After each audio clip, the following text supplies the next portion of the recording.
at the good old job at the post office and want to become an astronaut. But Cheryl going to sit there and make him an outfit. So the moral to the story is that we want our men to go to work, not y'all women. Yes, we sure do. That's right. Make him some tang and send him on his way. There you go. Some cheese. Look out the window. Look out the window. Don't talk about him in his face, Cheryl. Don't talk about him in his face. Call your girlfriend on the phone, Cheryl. But you know what? I never knew in my career that I would be a TikTok sensation. Broadcasting from the First National Bank Tower, this is KLEK Jonesboro, the voice of Arkansas Minority Advocacy Council. Jonesboro's community radio station. Your life, your music. KLEK 102.5 FM. Good Friday morning, Jonesboro. This is meteorologist Tim Root with your KLEK 102.5 forecast. A stalled out weather front very close to us. There is a slight chance of a shower thunderstorm today and tonight. Most of the day will be partly to mostly sunny, and most of tonight will be partly to mostly cloudy. The high near 90, the low near 70. Over the weekend, a 20-30% chance of a shower thunderstorm, mainly Saturday, and the highs over the weekend, mid to upper 80s.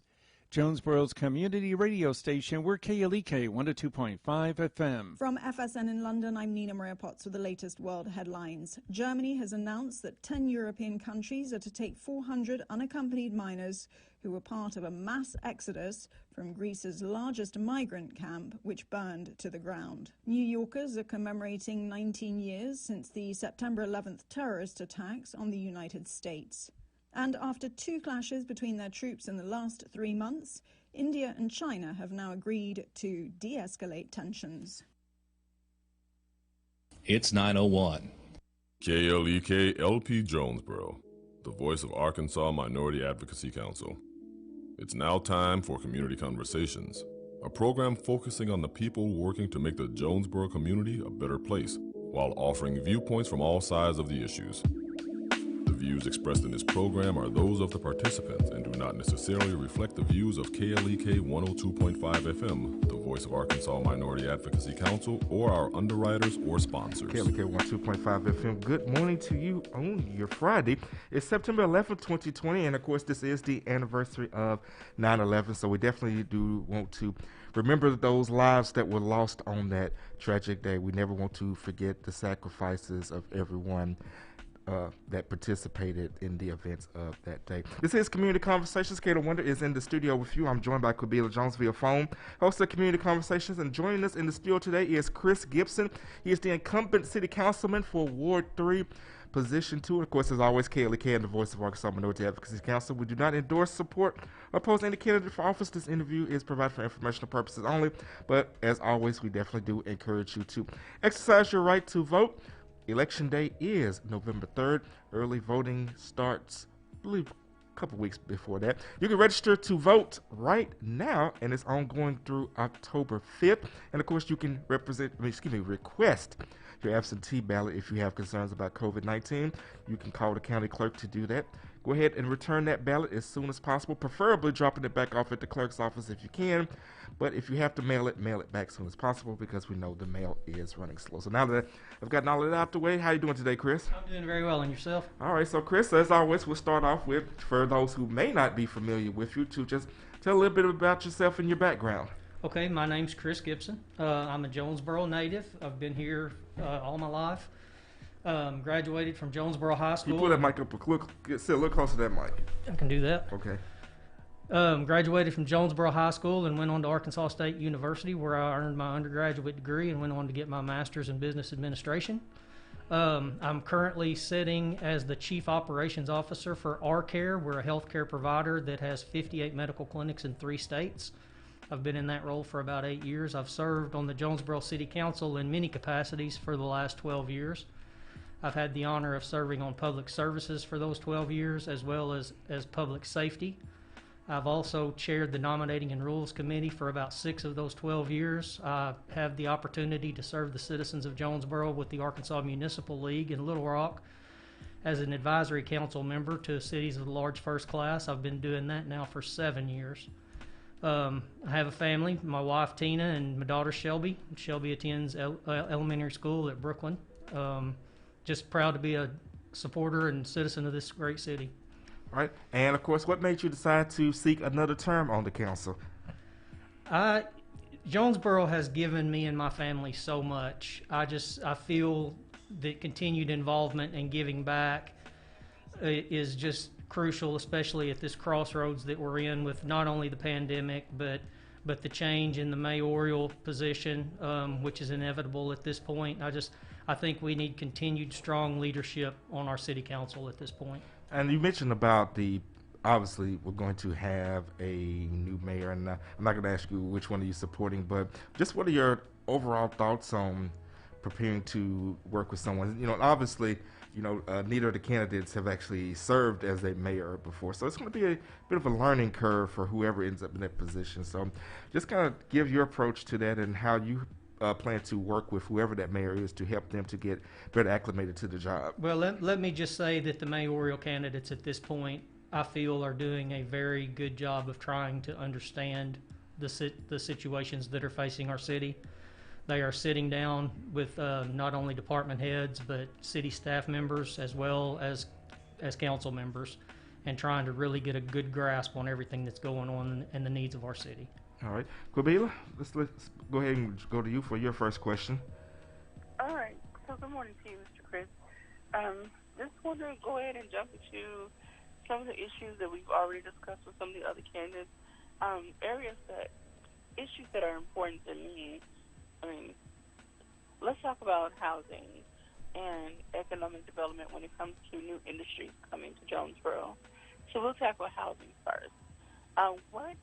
Since you are already on the council, what influence or power does the council have when it comes to approving or denying a request for housing projects? Did you get the question? I did not. Okay, she was asking what power does the council have when it comes to approving and determining where housing projects go? Well, we have everything will have to come before the MAPC first and foremost. They kind of vet the process for us, and then they make recommendations on what the zoning restrictions are in those areas, and then we just make the determination based on their criteria. Okay, and I want to just piggyback off of that a little bit. This is something that we've asked actually over the years of different candidates for offices, especially considering the north side of town. You have this sort of push-pull. You have dwellings there that may not be in the best of shape, and you have residents, because of income or disability or any other reason, may have limited options on where they can live.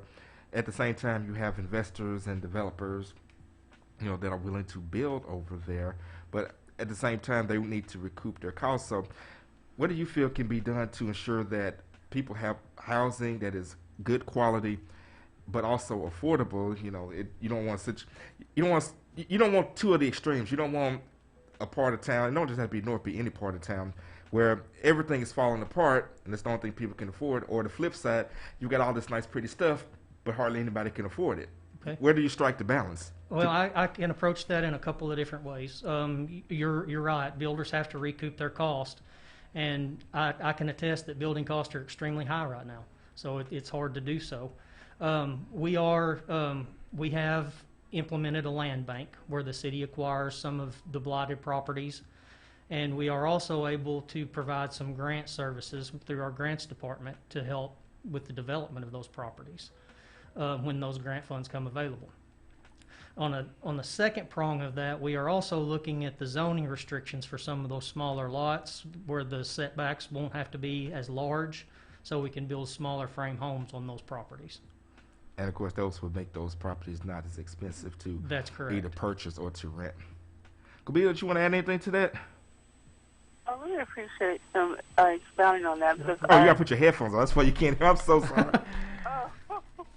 That's one of those dumb moments. All right, go ahead, Q. Okay, I just want to, thank you for expounding on that. And I know that also in talks with other council members, it takes the residents of those areas to come out. One, they need to know what's on the agenda, and they need to know when that discussion has been had, and they need to come out or tune in and voice their concerns concerning that particular issue. So I know there's a two-way. It has to be two ways when it comes to these issues. But my next topic is about economic development and growth. I mean, kind of tying into the same ideal of housing, but it is in reference to businesses. And like I said before, over and over, not just only picking on the north side. I live here 20 plus years. So I've seen the ebbs and flows, I guess you can say. And so what, again, power, influence, and considerations do you all take when it comes to businesses coming into town? And do you offer incentives to try to boost up the sides that are not growing as fast as others? Well, let me just say, in answer to your question, the long and short of it is yes, we do offer incentives. We've got a strong partnership with City Water and Light and the Jonesboro Economic Development Council, and I feel that we all work very well as a team to try to recruit new industry. That being said, we've got to get individuals within our city. We've got to retain those individuals that come out of Arkansas State and get them into those higher paying jobs. And the north side of town is not, you're right, that's not the only issue we have in town. We have several blighted areas that do need refurbishing, and that will be a focus going forward, I can assure you, with this upcoming administration. Okay. Okay. Well, before you ask your next question, let's go ahead and go to our Facebook shout out. Shout out to Vivian Taylor, who says, good morning, friends. Well, good morning, Vivian. Definitely appreciate you for checking in on our live feed. And also, quick programming note, at the top of the 10 o'clock hour, we'll be joined by City of Jonesboro Communications Director Bill Campbell and Gina Gomez, Director of the Hispanic Center. Going to be talking about all of the census and voter registration events going on tomorrow. So don't go anywhere. We've still got more to come at the top of the 10 o'clock hour. Quabila? Okay. Okay. Let's talk about projects, quality of life projects. I know quality of life is such a broad term, and that means different things to different people. As we know, last year Team Jonesboro came with a proposal. And so if that group doesn't come back again, if another entity decides they want to submit some more ideas to the table, will the council do? How can they maybe approach it differently? Because a lot of people felt that the discussion was fairly rushed. It was a lot of things discussed in private, and then boom, things came, out to the public, and it was, I don't know, there was a lot of discussion and a lot of concern. So let's talk about projects, because there are some things that are still needed for the city all over town, whether it's improvement to parks or facilities, accessibility, whatever the case. So going forward, if you are reelected, how will you all handle that? Well, if I may, let me piggyback on your previous question about economic development while I answer this as well. Historically, industry that has looked at Jonesboro and other communities, they have looked at transportation, access to rail, access to highways, close proximity to water transportation, and that's what's, and utility cost, of course, and cost of living for their employees. But now they're looking at quality of life in the communities that they come to. So quality of life has got to be a focus in us moving forward, and you're absolutely correct. There are a lot of needs. With those needs comes you've got to figure out how to pay for those needs without stressing the pocketbooks of our citizens. Do I feel that we might have approached the Team Jonesboro issue a little rapidly? It was like drinking water from a fire hose. It absolutely was. Were you personally in support of it, though? I was in support of supporting our public safety. Absolutely. I was in support of better quality of life issues.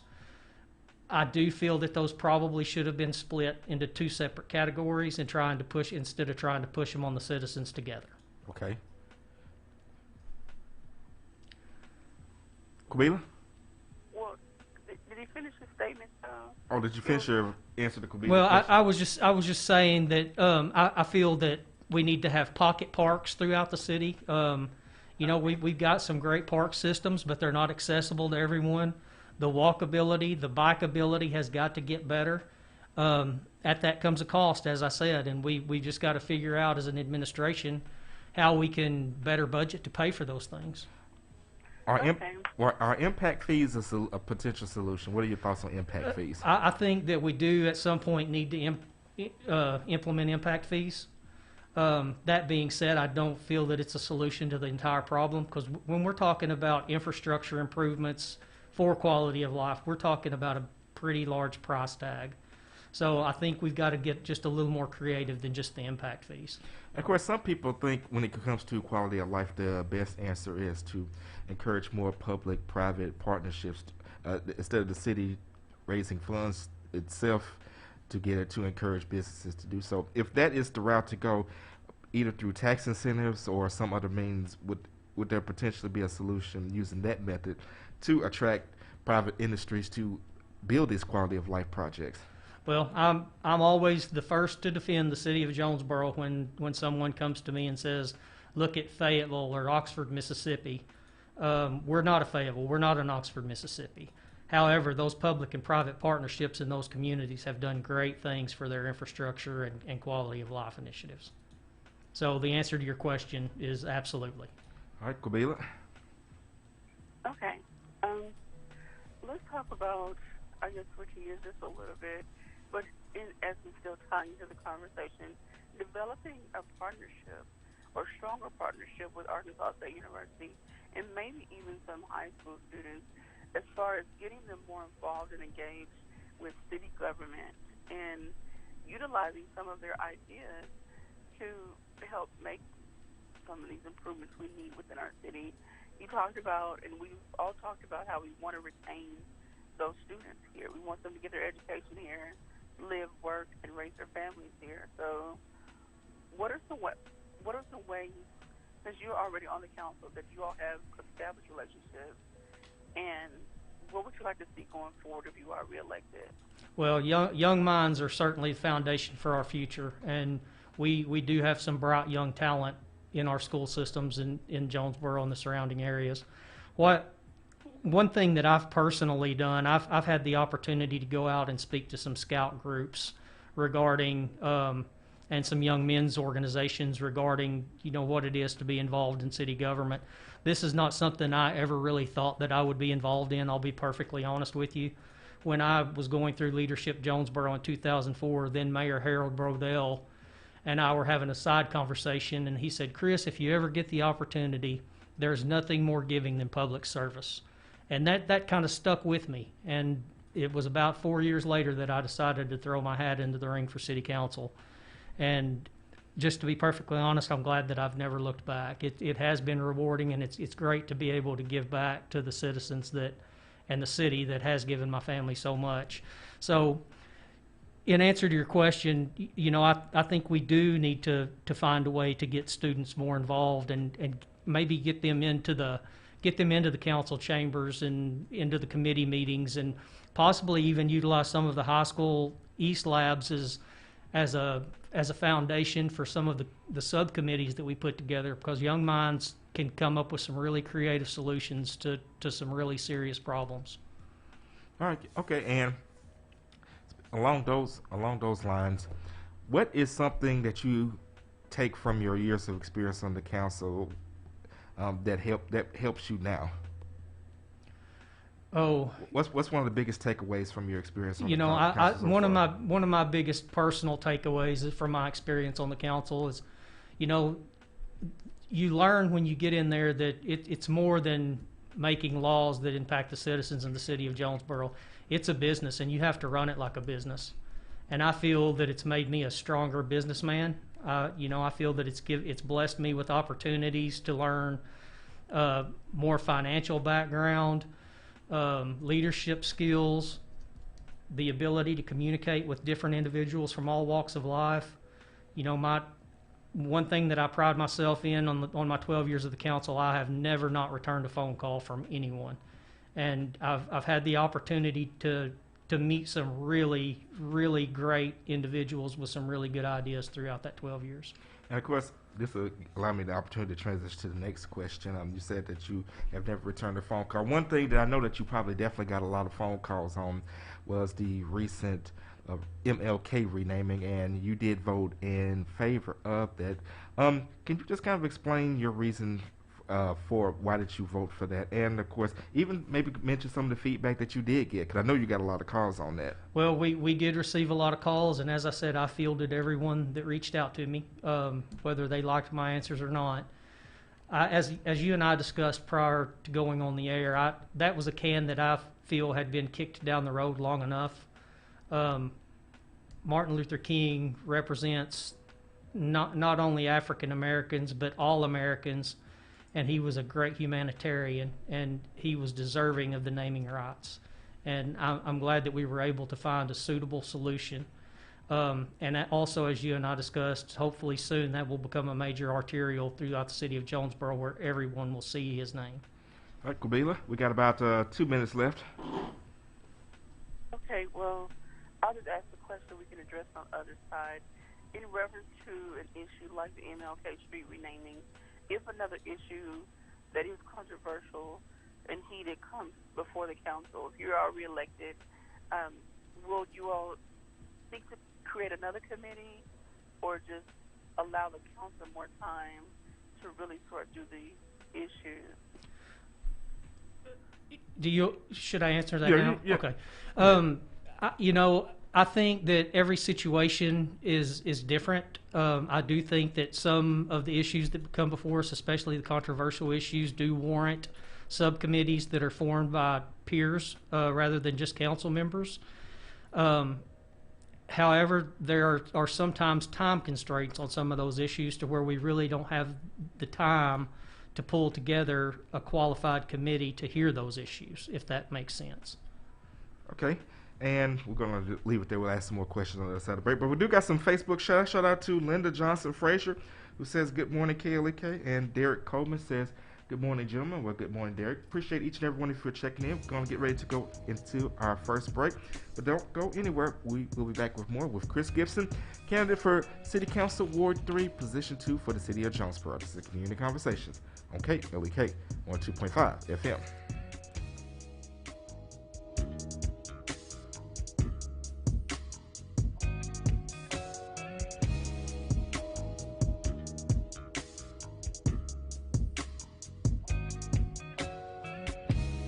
You're listening to Community Conversations on KLEK 102.5 FM.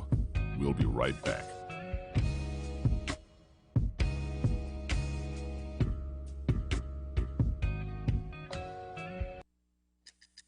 Do you know what it takes to fill your wife's heart with life and love? I'm Mark Merrill with today's Family Minute. We often associate the heart with love, but practically speaking, the heart sustains life. It needs all four chambers working right. My wife Susan and I believe that there are four chambers in every wife's heart that fill her with life and love. The first chamber of a wife's heart is to be understood, even when you don't agree on everything. Your good listening skills help her to see you're trying to understand her, not just hear her. Try repeating back what you heard her say and what you think she means. To learn more about the three other chambers of your wife's heart, visit my blog at markmerrill.com. Remember, your family first. Want to connect with Mark on Twitter? You can. Follow him at twitter.com/Mark Merrill. Made possible by the Kappa Nu Omega chapter of Alpha Kappa Alpha Sorority Incorporated, a non-profit organization committed to service to all mankind. KNOMEGA1908.com. Brought to you by the Jonesboro Alumni chapter of Kappa Alpha Psi Fraternity Incorporated, dedicated to the purpose of achievement. Jonesboro Alumni at gmail.com. Jonesboro AR Alumni chapter of Kappa Alpha Psi Fraternity on Facebook, and Jonesboro_Kappas on Instagram. KLEK thanks R. Scott Trout and the Trout Law Firm, 247 South Main Street in Jonesboro, for believing in our mission to educate, entertain, and empower the community with a motto of aggressive representation and quality customer service. Areas of practice include criminal law, divorce, custody, child support, real estate, wills, power of attorney, estate planning, and general practice. Details 870-933-7100 or troutlawfirm.com. Support for KLEK is brought to you by Several years ago, we had a customer take a calf to the processing plant. The owner of the plant always got up very early. Our customer got a phone call at 4 o'clock in the morning, and the owner asked him, "How much of this beef do you want in hamburger?" Lemuel, not an early rider, said, "Eugene, I was laying here just thinking about that." Glenn sang, God bless our troops.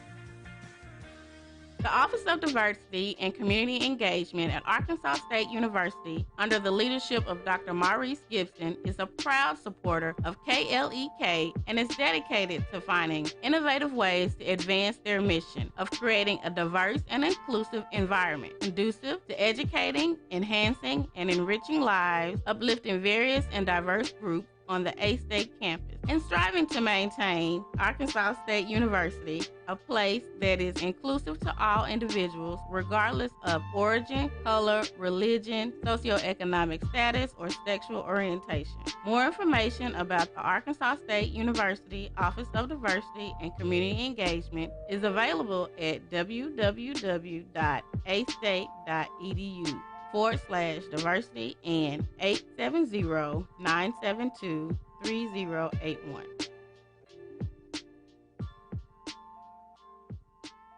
KLEK thanks the staff of Life Strategies Counseling Incorporated for helping people through hard times in life such as depression, family issues, stress, abuse, and more. They offer counseling and therapy for all ages, individuals, families, and groups. They are located at 1217 Stone Street. Phone number 1-866-972-1268 or online at lscihelp.com. And now back to Community Conversations on KLEK 102.5 FM. We're back on Community Conversations on KLEK 102.5 FM with our guest, Chris Gibson, candidate for Jonesboro City Council, Ward 3, Position 2. Let's go ahead and go to our Facebook shout-outs, see if we have any new Facebook shout-outs before we go back to our questions. We do not, so Kabila, we'll go to her with the next question. Okay, well, we've covered, quite a few issues. What are some of the issues that you feel, since you're already on the council, what are some issues that you feel the residents need to be more aware of in reference to what's being discussed and decisions that are being made for the city of Jonesboro? Jonesboro has been blessed over the last 10 to 15 years with sustaining, I want to say, like 3% population growth, which is unheard of across the United States these days. However, with that growth comes great challenges. I've mentioned infrastructure. Red Wolf Boulevard, for example, they have almost 3 times the traffic coming down Red Wolf Boulevard on a daily basis than it was ever designed for. So we've got to look at continued infrastructure improvements. I want to circle back to quality of life. I think that's going to be crucial going forward. Increased public safety. With that growth, unfortunately, comes crime, comes the demand for more emergency preparedness, comes the demand for more response, first responders. So we've got to continue to grow our public safety as well. We're not far from needing another fire station, which that comes at an expense. So I think that those 3 or 4 items are probably at the highlight of my focus for the next 4 years. Okay, and let's delve a little bit more into public safety. Of course, you've probably talked with Chief Elliott, and I'm sure he has relayed the needs that the department has. What if, for some reason, a public safety tax could not be passed? What would be some ways that the city could look to ensure that the police department and the fire department gets what they need? Well, I think that as a council over the last 12 years, for sure, that under Mayor Perrin's leadership, he's pretty meticulous with spending. And I think that we're going to have to just spend based on need of each department and be a little more meticulous in criticizing those needs and making sure they're very relevant before we move forward with those. All right. And Kubila, did you have another question? Well, no. Well, we'll go ahead and go into ward-based voting. So one of the things that we've been asking other candidates are, what are your thoughts on ward-based voting? Of course, a little background. Councilman Bryant had issued a proposal that would make one position citywide and one position ward-based only voting. So just what are your thoughts on all of that? Well, as I shared with you earlier, my initial thought was I was adamantly opposed to it because we represent every citizen in the city of Jonesboro. And the more I thought about it, if you don't have the support of your ward, then you're probably not going to gain the support of the rest of the citizens. So the more I've thought about it, the more I've tried to wrap my head around it, I could support one of the positions going to ward-based voting. That doesn't mean that we've got to care any less about the person that lives on the other side of town. You know, as I was sharing with you earlier, also about 80% of the calls that I field come from outside of my ward, and you know, it may give us a little more freedom and flexibility to deal with those issues that are actually happening within our confines of our ward. And of course, one of the other questions that has been asked to candidates is, would you be willing to conduct ward meetings in your ward? Now, I know right now, because the pandemic may not be physically possible with the social distancing, but maybe perhaps a neighborhood Zoom meeting where, and it don't just have to be Ward 3. It would be focused on Ward 3, but anybody in the city, if they wanted to join in, could join in as well. That's something that you would look at doing? We had been doing those a couple of times a year. We would meet at Fire Station 1 for my ward, and we would invite the community in. With the pandemic, absolutely, I would be more than willing to sit down and talk with any community group or organization about what I feel the needs of this city are and what direction we need to take it. All right, well, let us know. We definitely would love to be a part of any of those ward meetings. Now, you keep mentioning that you got a lot of calls from outside your ward. So let's just kind of talk a little bit. What are some of the issues that people in the community express to you? What are the people concerned about? Well, I'll just be perfectly honest. The biggest issue that ever comes up or comes across my phone are usually in regard to rezoning issues, be it commercial rezonings, residential rezonings for apartment complexes, and you know that's something that in the 12 years that I have never taken lightly. Every piece of property that comes up for rezoning, if it's questionable or not, I have actually gone out and laid eyes on that property, and I know what they're talking about as soon as it comes to the floor. So I always try to prepare myself, but that's probably the biggest issue. And you know, it seems that everybody thinks that you can just wave a magic wand and make those things go away, but we've got to be strategic in our growth, and we talked about housing earlier, and unfortunately apartments are part of that need. And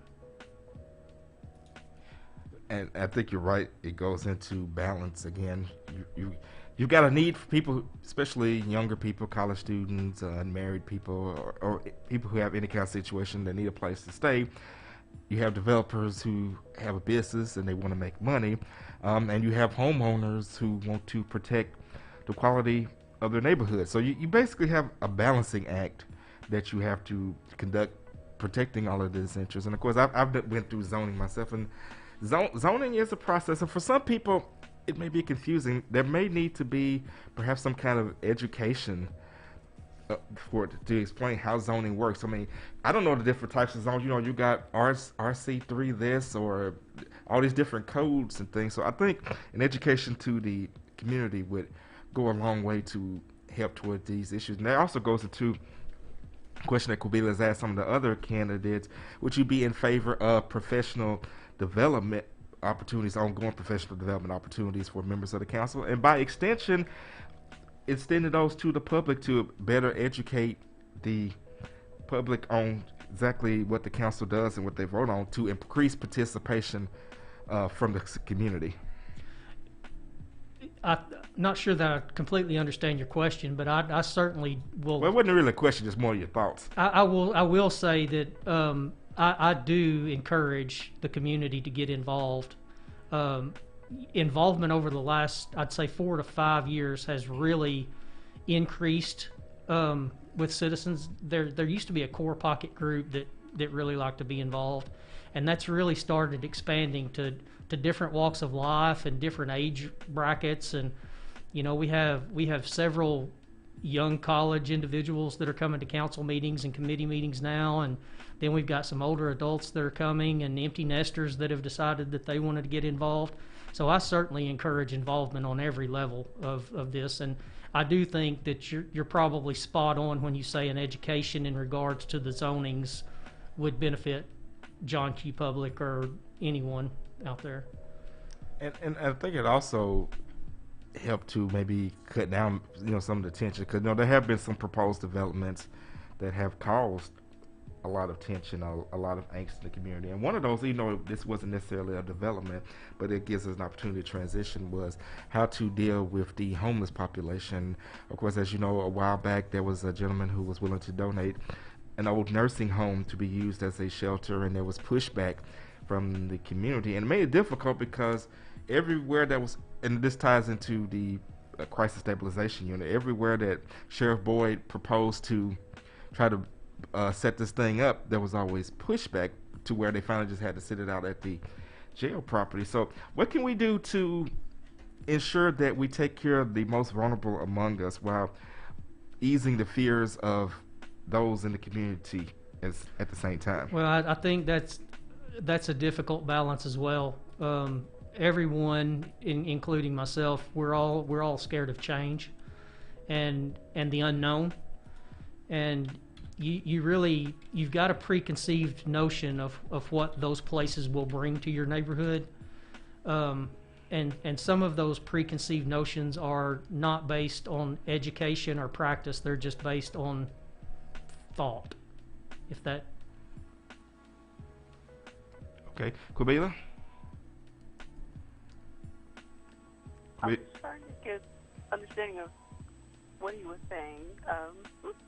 We were talking about the homeless situation, and he was basically saying that he understands that there are concerns and there's some preconceived notions of what a piece of property like that could bring to the communities. And I think, and you kind of. Okay. Well then, in line with that, there are some properties that are underutilized around town. They're vacant, and it's like, can there be more open discussions about how those properties could benefit individuals who need services? And is it possible to look, and this may be outside the scope of city council, I don't know, looking at how to make those developments more like transitional homes or something like that? Again, I'm always thinking about if one or two or more residents have their basic needs met and they're able to get their life turned around and become viable citizens. And this goes outside of just individuals with mental health issues. This could be homeless people who just, fell down on their luck, whatever the case may be.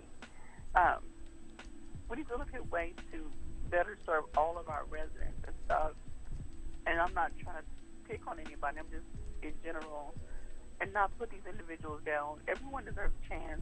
And once they get to a certain point in their life, they become more productive citizens that are contributing to the betterment of our society. So, again, I guess going back around, what can we do? I think I received an email correspondence just this week, and I think that it made a very, very valid point. In order for us to be able to write a grant for any of these facilities that you're referring to, be it a transitional facility or a homeless shelter, then we've got to have an address nailed down to submit for that grant to attach to it. So I do feel that is going to need to be a push over the course of the next few months to try to identify a property that we actually can submit for, because homelessness in our community, if you don't believe it's there, you just get out and drive around the streets and you'll see some of these folks that they are living day to day and battling the elements and just figuring out a way to survive. Okay. And I bring that up because I have a family member who works with substance abuse individuals who have battled substance abuse, and they are living in like either sober living homes or transitional homes. And I know we do have a women's facility here, but there's just many more layers to this thing that need to be tackled, because we have teenagers often who get pregnant who find themselves in between housing, and they just need a little assistance. But I know that's a bigger conversation than Well, today. you're exactly right. I mean, that's just peeling back layers of an onion, because it is an ongoing problem in multiple sectors of our community. So I want to go back a little bit when Mackenzie asked about, the personal professional development of the individuals on the city council. I want to ask about, currently, do you all fellowship, if that's the right word, communicate, discuss issues outside of just city council meeting days? Do you all try to discuss what's happening in your ward? And so when you do come to the table for meeting days, you all have a more clear direction on how you're going to discuss and vote on things? Well, let me say this, from a legal perspective and the Freedom of Information Act, if two or more, or if three of us are together in a facility, then we have to notify the press. So, and we're not supposed to poll the council to see how they're going to vote on a certain issue.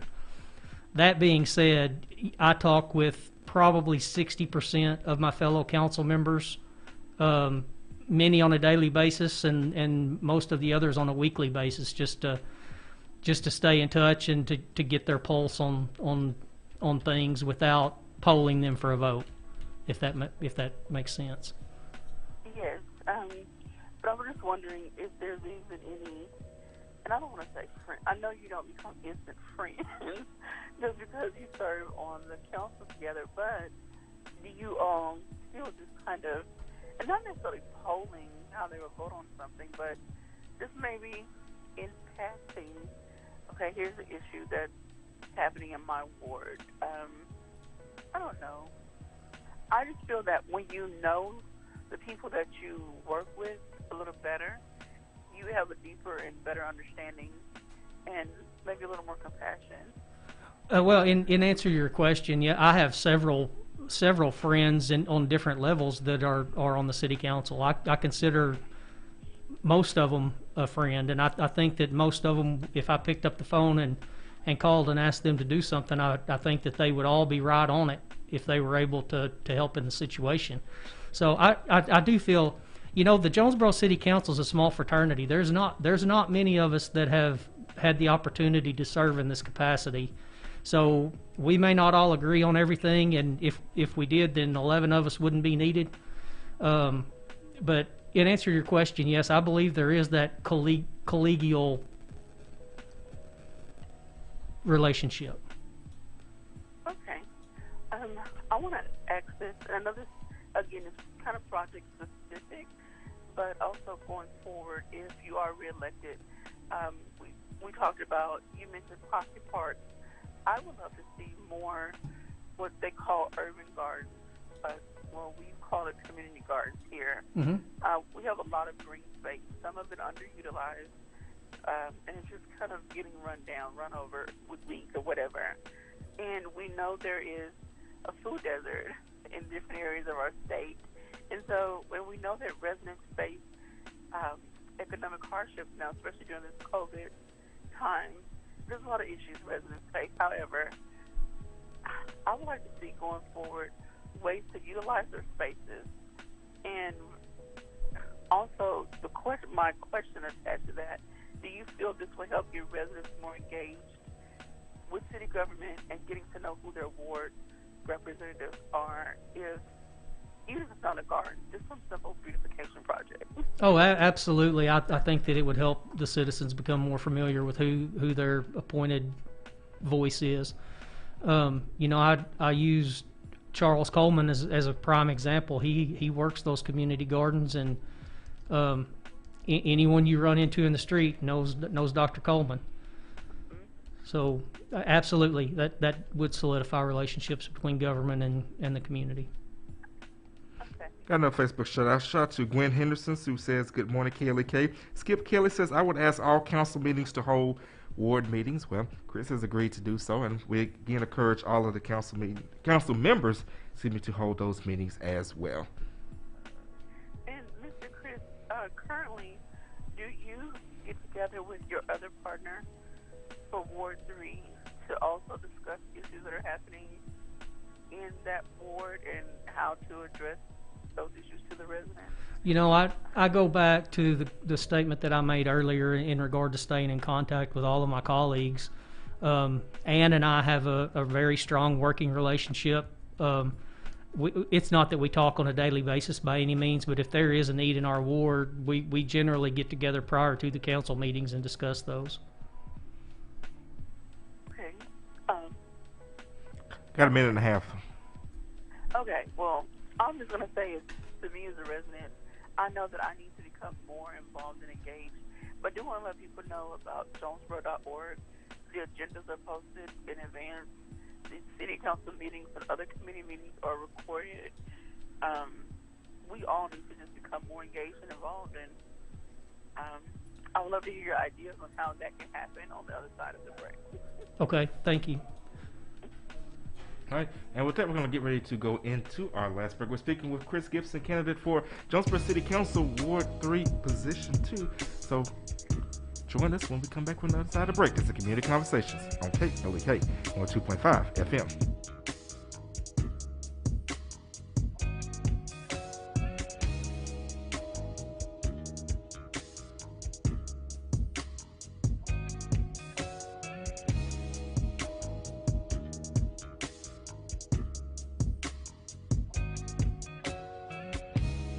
You're listening to Community Conversations on KLEK 102.5 FM.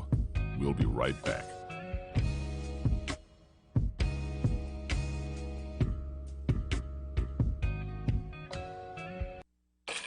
We're back with Money Matters. I'm Alfred Edmond Jr.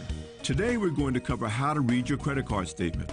Let's start with your credit card's annual percentage rate, or APR. This is the amount of interest you'll pay on an annual basis for your card. The APR is an important factor in calculating your monthly finance charges. The higher this rate, the more money it will cost you to use this credit. On most credit card statements, the APR is presented as both the APR and either a daily periodic rate or a monthly periodic rate. To compare the interest rates of credit cards, visit indexcreditcards.com or bankrate.com. Next, the minimum payment. This is the amount you must pay on credit card accounts each billing cycle to remain in good standing with your creditor. The minimum payment is usually determined by taking a percentage of your new balance. The faster you pay down your balances, the less money you will spend on interest payments. I'm Alfred Edmond Jr. for Money Matters, a product of American Urban Radio Networks. Made possible by the Jonesboro Alumni Chapter of Delta Sigma Theta Sorority Incorporated, focused on joy in our sisterhood, power in our voice, and service in our hearts. www.jonesboroalumnidst.org. Money Matters is brought to you by the Guide Right Jonesboro Kappa League, a nonprofit organization that guides young men to a life of achievement. Kappa League Jonesboro on Facebook, Jonesboro_Kappa League on Instagram, and JonesboroKappaLeague@gmail.com. Money Matters is brought to you by Bancorp South, offering checking, savings, loans, credit cards, and wealth management. www.bancorpsouth.com or 870-972-9800. Starks Auto Plaza and Auto Service now under one roof. 2829 Red Wolf Boulevard, serving the Jonesboro community for over 5 years. They offer wholesale pricing to the public on vehicles, financing for everyone, and synthetic blend and full synthetic oil changes with spin-on filter with vehicle inspection included. Starks Auto Plaza. We never say no. 870-203-9980. Details at starksautoplaza.com. KLEK 102.5 FM salutes small businesses. Small businesses promote local character and success, keeping money in the local economy, local jobs, entrepreneurship, community well-being, and so much more. Contact us today to learn more on how your small business could be featured on KLEK for as little as $25 per month. Shout out to Sonia Sanders Realtor, there for you whether buying or selling a home. Listings and other information is available at soldinjonesboro.com. Sonia Sanders Realtor on Facebook, 870-275-8712. Shout out to Always and Forever Grooming, offering baths, nails, and haircuts for dogs. 3704 South Caraway Road, Suite 2, Jonesboro, 870-520-0925. And now back to Community Conversations on KLEK 102.5 FM. We're back on Community Conversation on KLEK 102.5 FM with our guest, Chris Gibson, candidate for Jonesboro City Council, Ward 3, Position 2. Quabila? Okay, I'm here. We were talking, what did I ask about? Before we went to break, I apologize. I think I asked about getting together with other council members, but I think you already addressed that. Or with your council person, that yes. Your fellow council person that's in your ward. So we already discussed that. I did want to ask this real quick. Ms. Linda brought this up yesterday, and she talked about ways to look at, city finances and saving some of the budget wherever the money goes. And more specifically, she brought up, how we fight mosquitoes or attempt to fight mosquitoes. And she talked about, building natural habitats for animals, such as bats in particular, right, that can address the mosquito issue. Jonesboro is kind of unique that it's not a huge metropolitan, but it's not a little country town either. We're right. kind of in between. So, right. Long story short, also tying into that, developing relationships with Arkansas State University and students in specific degree programs, would that be something you would consider going forward? Looking into environmentally friendly ways that can help save on our budget, not just mosquitoes, but anything. Well, I will say that every time we receive a budget, we generally get that around the first or second week of November. So I generally spend my Thanksgiving holiday combing through it, and I'm pretty meticulous when it comes to numbers. And on the mosquito control issue, we are, as you said, we're not a thriving metropolis, but we're not a small town. But we are surrounded by rice fields on especially the south side of Jonesboro, which is a breeding ground for mosquitoes. In answer to your question, yes, I would be interested in environmentally friendly ways to deal with those.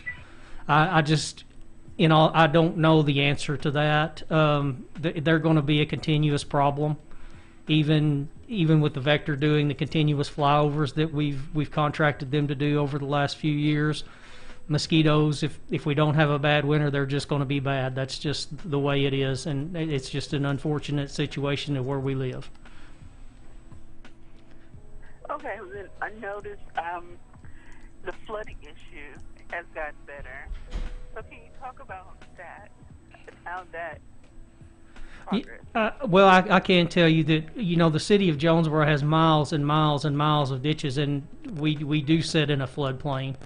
And our street department has done a magnificent job of maintaining those ditches over the course of the last few years. When we get a flash flood, there's not a whole lot we can do because there's a lot of water that's got to go somewhere. But I can tell a big difference in the way that it's handled and maneuvered with the city taking on those cleaning projects. Okay, thank you. And so, as we ask all of our candidates, one, wrap up with issues that are very important to you and things you would like to tackle if you are reelected, and then tell people why they should vote for you.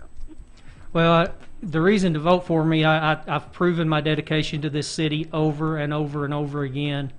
And I'm a very transparent person. If you ask how I feel about something, I'm more than likely going to tell you exactly how I feel about it. I have an open ear. My wife gets irritated because we can go to a restaurant and someone will corner me about a city issue, and I will be happy to stand and talk with them for 30 minutes while she waits on me to eat. So I'm just dedicated and proven to this city. I've done a good job over the last 12 years. I think my reputation on my voting history proves that.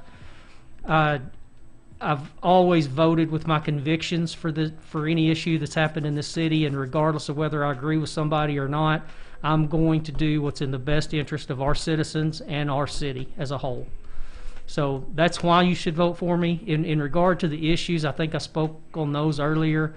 I think we've got to continue infrastructure improvements. I had the opportunity a few years back to sit down and talk with the highway department about the intersection of Southwest Drive and I-555 and explain to them how ridiculous that intersection was and how dangerous it was. And finally, now that we've got a highway commissioner that's from this part of the state, we're getting some of those changes made. Our intercity infrastructure's got to be improved. We got to continue to put in those deceleration lanes and acceleration lanes. And I think as we continue to develop the city, we've got to think on the planning end to where we limit ingress, egress into some of these businesses to make it safer for the pedestrians. Okay, and then also going forward, how can the city council and the citizens become more engaged with each other? Like, I know that the meeting dates and times are posted, but what are some things that could possibly be improved upon to get citizens out to be more informed and engaged in city government? You know, we've talked several times about ward meetings. I think that's one way to do that. However, I will say in regard to those, the ward meetings are generally not very well attended, to my disappointment. The last ward meeting that I attended for my ward, and I try to attend the majority of those, the last one I attended for my ward, there were only 3 individuals from the community that were there. And they were actually individuals that are sometimes at the council meetings. So I don't know how to generate that involvement, but I do certainly encourage participation in city government. It's hard for somebody, in my opinion, to complain about something if they don't come and take part in it, in the process. And I absolutely can agree with that. Like I always said, be the change in which you seek. Very well said. All right, Camila, as we get ready to our final 2 minutes. Well, I just want to thank Chris for joining us, and we hope that people, the residents, listen to each and every candidate and listen to what they have to say and make an informed choice when they go to vote. We can't say who to vote for, but definitely take time to listen to each and every candidate. Do you have a way for people to contact you? A Facebook webpage? I don't have Facebook or a webpage, but you can contact me at clgrehabman@yahoo.com. All right, could you give that one more time? clgrehabman@yahoo.com or cgibson@jonesboro.org. And of course, as he says, he always answers calls, gets back to people. So if you have a question or a concern, definitely contact him, and he will happily answer your questions. Well, we definitely want to thank you for stopping by the studio today. Any shout outs that you want to give? Anything else that you want to say that we may not have covered? I just really want to encourage everyone, regardless of whether it's for me or whom it's for, please get out and vote. I know that it's going to be tough this year with the COVID and the pandemic going on, but really our government needs your support to get out there and cast your vote and have your voice heard. Absolutely. It's very important, no matter who you vote for, that you do exercise your right to vote. So many people did make sacrifices so that you would have that right to vote. And of course, KLEK and the voice of Arkansas Minority Advocacy Council, we do not endorse or support any candidate for office. Interviews are provided for informational purposes only, but we will always encourage you to exercise your right to vote. Election day is November 3rd. Registration to vote ends October 5th. You can request your absentee ballot right now. If you have questions about COVID-19, go ahead and do that. Get it returned as soon as possible, preferably dropping it off at the clerk's office. But if you can't, drop it back in the mail as soon as possible, because we know the mail is running. So I'm going to go ahead and get up out of here, but don't go anywhere, because at the top of the hour, we'll be joined by Bill Campbell and Gina Gomez talking about the census and voter registration. There's going to be events going on all around the city all day long tomorrow. You guys have a great and blessed day. This is KLEK 102.5 FM. Thank you so much. All right, well, thank you. And